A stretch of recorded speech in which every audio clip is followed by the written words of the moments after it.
Sinabunutan at winasiwas pa sa sahig ng classroom ang grade 8 student na yan ng kanyang mismong mga kaeskwela sa Quezon City. Ayon sa aming source, may hindi raw ito pagkakaunawaan sa lider ng grupo ng mga babae. Tumanggi naman ang magulang ng biktima na makipag-usap sa GMA Integrated News at sa sangguniang kabataan ng barangay. Giit naman ang kapatid ng isa sa mga nanakit na nambuli rin daw noon ang biktima. Sa report ng school principal, sinabi raw sa kanila ng biktima na hindi ito nagsumbong dahil sa takot. Sinaktan umano siya noong 3 p.m. break time nila at uwian.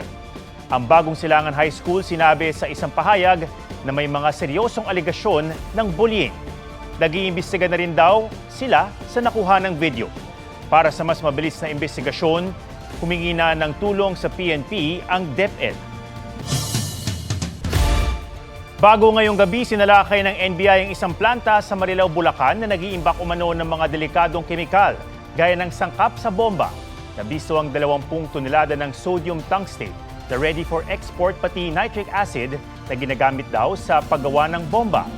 Dagdag ng NBI pang military application ng ibang kemikal gaya ng tungsten na maaaring gamitin sa artillery, missile coating para hindi ma-detect ng radar at armor piercing. 3 buwang nagmanman sa pasilidad ng NBI. Napag-alaman namang 100% Chinese-owned ito. 3 Chinese national ang arestado. Iimbestigahan din ang mga laboratorio at mga chemist, pati ang pagtatrabaho roon ng ilang Pinoy sa loob ng 7 taon kahit walang protective equipment. Suntukan ng 2 motorista sa Antipolo at sa Quezon City, pagmumura ng driver ng kotseng may plakang 8 na pang-kongresista. Sa gitna nitong mga bagong insidente ng away kalsada, may diskusyon ngayon sa Kongreso tungkol sa panukalang batas kontra road rage. May report si Tina Panganiban Perez. Sa driveway ng isang fast food restaurant sa Quezon City, dumaan ang isang SUV na may number 8 protocol plate na ini-issue sa mga kongresista. Bumaba ang SUV driver at nilapitan ng pulang sasakyan.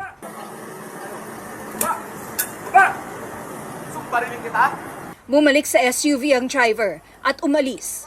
Sabi ni House Secretary General Reginald Velasco, mukhang peke ang plaka ng SUV. Tila wala raw itong security features ng tunay na 8 protocol plate. Hinimok din ni Velasco ang mga otoridad na agad imbestigahan at panagutin ng SUV driver. Giit niya, illegal ang paggamit ng pekeng special plate number. Inaalam pa ng LTO kung kanino ang SUV sa video. Parela naman kaya dyan ha, madami kami. Humambalang naman ang isang e-trike at motorsiklo sa sumulong highway sa Antipolo City. Kita sa video na umaalog ang e-trike hanggang hinatak ng rider ang kaalitang driver papunta sa bangketa at nagsuntukan. Inawat sila ng isa pang rider. Ayon sa barangay, nagsimula ang away nang masagi ng motor ang e-trike. Una raw nanuntok ang driver ng e-trike. Ang kinagalit dun nga kasi nasira niya yung pan. Kaya daw siya nagalit. Nagharap na ang dalawa sa barangay at nagkasundo. Dahil sa sunod-sunod na insidente ng away kalsada, gaya sa Antipolo kamakailan na nauwi pa sa pamamaril, umapela ang ilang mamabatas kay Pangulong Marcos na i-certify as urgent ang nakabinbing panukala kontra road rage. Nakasaad sa panukala na bawal ang hindi maayos na pagmuestra, pagmumura, pang-iinsulto, pisikal na pag-atake at pagbabanta o anumang pananakot sa ibang motorista o pasahero. Sa mga yan, ipinapanukala ang multang hindi bababa sa 250,000 pesos at kulong na hindi bababa sa 6 na buwan. Kung may nasaktan o namatay, magkakaroon din ng asunto sa ilalim ng Revised Penal Code. Siyempre, yung mahigpit na parusa ay of course maaaring makabawas sa mga insidente ng mga agresibong nagmamaneho. Ang dami ngayon, walang pasensya. Of course, pagsulong din ng disiplina sa kalsada. Pero sagot ni Senate President Chis Escudero, kung anong pinagkaiba nito sa murder in relation to the penalties that may be imposed. Dahil yung huling road rage incident sa Antipolo, sinampahan na ng kasong murder yung bumarel. So anong pinagkaiba ng road rage bill na ito? Paano niya mapapadali? Paano niya mapapabilis? o paano niya maliliwanag pa yung krimen kung sakasakali. Ayon sa Automobile Association of the Philippines, hindi bagong batas ang kailangan, kundi mas striktong pagpapatupad sa mga kasalukuyang batas. Dagdag din daw rito ang pagbabago sa asa ng mga motorista at driver education. Dapat paglabas mo sa kalsada araw-araw, ang attitude mo ay, pagbibigyan ko yung gustong sumingit sa akin. Bago ka sumakay ng sasakyan, may dala kang tubo, itak, pana, baril. Ang ibig sabihin nun, makikipagdigmaan ka. Di ba? Minsan kasi ang tinatawag nila dyan, perceived slight. Kinat ako eh. Hindi ka naman kinat eh. Diba? May bato rin sa kanan, iniwasan niya yung bato, akala mo, sinasadya ka. Paano ka sasadya nun? Hindi ka nga niya kilala eh. Inirekomenda rin ng grupo na senior high school pa lang, agad may driver education na. Kailangan din daw higpitan ang pag-i-issue ng driver's license. Tina Panganiban Perez, nagbabalita para sa GMA Integrated News. Patay sa Pampanga ang isang batang nabugbog at nasaksak. Nadamay siya sa away ng kanyang ina at kinakasama nito. Yan ang spot report ni John Consulta. Hindi na muling masisilayan ang matamis ng ngiti ng 2 taong gulang na ito. Nakaburol siya ngayon matapos masaksak ng kinakasama ng kanyang ina sa Lubao, Pampanga. Batay sa investigasyon, nag-away ang nanay niya at ang live-in partner nito dahil umano sa pagsiselos ng huli. Sinaktan at sinakal daw ng suspect ang partner nang makawala at makalabas siya. Napagbalingan daw ang anak. According to his mother, nung nasa labas po siya, nagsisigaw din po yung bata kasi parang hinawakan daw po sa paa at inihampas po yung bata. Bumalik sa bahay ang nanay at natatnang walang mali na nakandusay ang anak. Pagbuhat ng nanay sa anak, saka raw nalaksak ang suspect at natamaan ng mag-ina. Dead on arrival sa ospital ang bata na may saksak sa tagiliran. Ang nanay nakalabas ng ospital. Tumakas ang suspect pero nahuli rin sa bahay ng kanyang tiyuhin. Umamin siyang nag-away sila ng partner at natamaan lang daw niya ang bata. Nalagawan ko rin sila. Mahal mo? Kailangan ko po na sarili kong anak yung 2 yun. Wala naman siyang pahayag sa nakuha sa kanyang sachet ng umano'y shabu at granada. Maharap sa iba't ibang reklamo ang suspect na nakakulong na. Salamat po dahil napakabilis po na nahuli yung suspect sa pagpatay po sa anak ko. John Consulta, nagbabalita para sa GMA Integrated News. Ang Rodrigo Roa Duterte.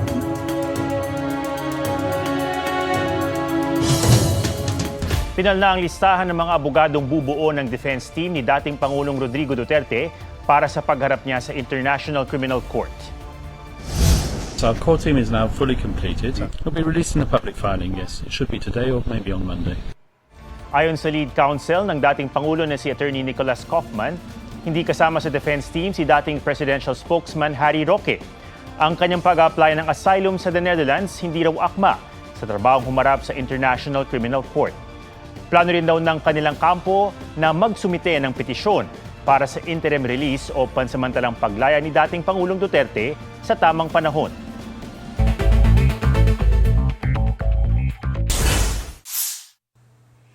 Hepe 7 pulis ng Special Operations Unit ng Eastern Police District, sinibak, isinailalim sa restrictive custody at dinisarmahan dahil sa robbery extortion umano sa kanilang operasyon sa Las Piñas. Inireklamo sila ng kapatid ng Chinese na subject ng operasyon.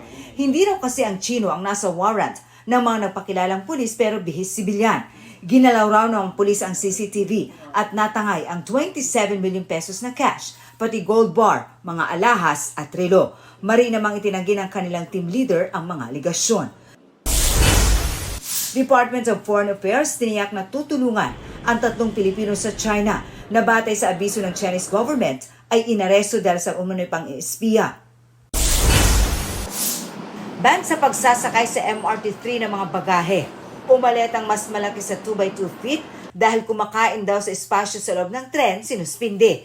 Kwenisyon ito at pinareview ni Transportation Secretary Vince Dizon dahil mas mahirap daw ito sa mga commuter. Inflation. Ubilis ng pagmahal ng mga produkto at serbisyo sa bansa, bumaga ng 1.8% itong Marso. Ayon sa Philippine Statistics Authority, pangunahing nakaambag sa pagbagal ng inflation ang mabagal ng pagmahal ng mga pagkain at inumin. Marisol Abduraman, nagbabalita para sa GMA Integrated News.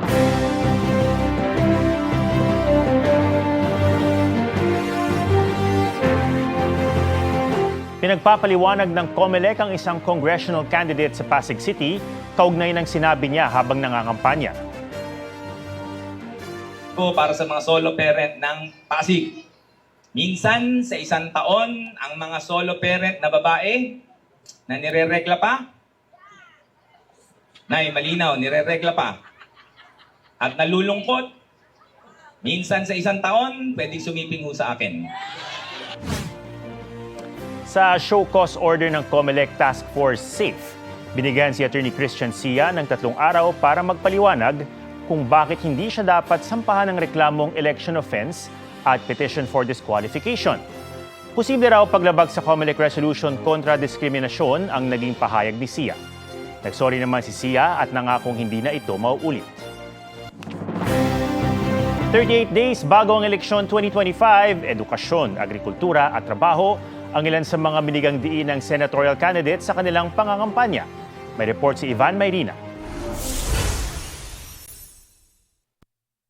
Edukasyon de kalidad ang isa sa mga plataporma ni Ariel Querubin. Dagdag pondo para sa kabuhayan ang tututukan ni Tito Soto. Edukasyon ang gustong tutukan ni Senador Francis Tolentino. Isusulong daw ni Erwin Tulfo ang 200 pesos legislated wage increase. Pagpapalawig ng SMEs ang isa sa mga isinusulong ni Benhur Abalos. Binigyan din ni Abby Binay ang pagpapalawig ng kalidad ng edukasyon. Nais palakasin ni Ping Lacson ang puwersa ng pulisya. Nangakong tutulong sa turismo si Senator Lito Lapid. Isusulong naman ni Senador Bong Revilla ang kapakanan ng senior citizens. Pagpapalakas sa sektor agrikultura ang pangako ni Congresswoman Camille Villar. Tinalakay ni Jerome Adonis ang sapat na sahod, kasama niya roon si Mimi Doringo. Maayos na edukasyon at siguradong trabaho ang tututukan ni Bam Aquino. Nakipag-usap si Roberto Balyon sa mga magsasaka kasama niya, si Leode de Guzman, pati na rin si Luke Espiritu. Karapatan ng mga motorista ang isusulong ni Congressman Bonifacio Busita. Tututukan ni Representative Arlene Brosas ang pagpapababa ng presyo ng mga bilihin. Susuportahan ni Senator Pia Cayetano ang kapakanan ng barangay health workers. Nag-ikot si David De Angelo sa Camarin, Caloocan. Mas mabilis sa pagkamit ng hustisya ang ipaglalaban ni Attorney Angelo de Alban. Paglapit ng serbisyo sa mga tao ang isinusulong ni Senator Bongo. Dr. Richard Mata, Ipe Salvador.